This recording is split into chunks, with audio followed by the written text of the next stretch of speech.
Welcome back. In this video we'll go through all the culture media that you'll have to know for your Step 1 exam.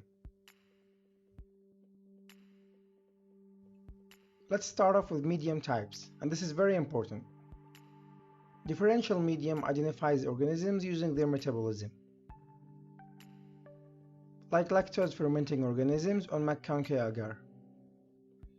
Enrichment media contains nutrition for one organism only, like chocolate agar. Selective media will kill competing organisms, like Thayer-Martin agar for Neisseria. And finally, synthetic media is made in the lab, so we know all the components that made this media. First we have chocolate agar, which contains factor 5 and factor 10. Chocolate agar is basically blood. It cultures Haemophilus influenza. And it's very common to have Haemophilus influenza co-infection with Staphylococcus aureus, because Staphylococcus aureus will cause hemolysis and release of factor 10 from the blood. Thayer-Martin is basically chocolate agar with some antibiotics, and it cultures Neisseria.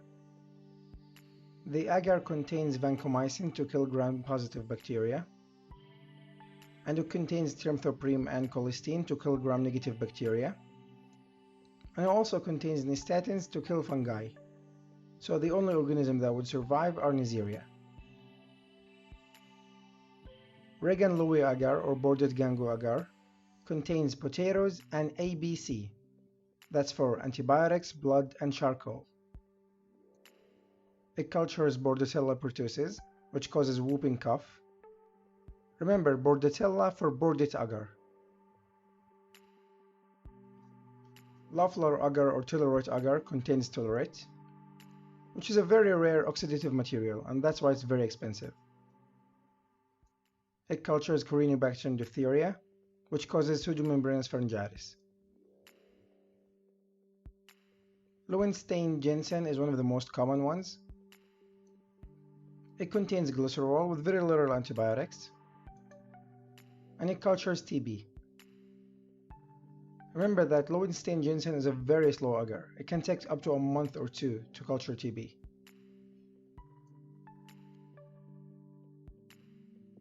Eaton Agar contains cholesterol, and it cultures Mycoplasma pneumonia. Remember, Mycoplasma pneumonia can cause walking pneumonia among prisoners or soldiers, which is basically chronic pneumonia with very small symptoms. MacConkey agar contains lactose, and it's for lactose fermenting bacteria. And it contains bile salt to prevent gram-positive bacterial growth. Eosin methylene blue agar will contain, eosin and methylene, and it cultures E. coli. However, if the culture is positive, you're going to see green pigmentation. And it also has toxins to kill competing gram-positive bacteria. Charcoal yeast extract is also a very common one, and it contains cysteine and iron. It typically cultures Legionella, and if positive, you're going to see silver pigmentation. Sabouraud Agar is protein rich, and it cultures fungi. And here's a small quiz for you. So what's the content of Löwenstein-Jensen agar? And what can we culture using charcoal yeast extract? And here are the answers. Alright guys, that's everything I've got. Hopefully I made this easier for you. Thanks a ton for watching, and I'll see you guys around.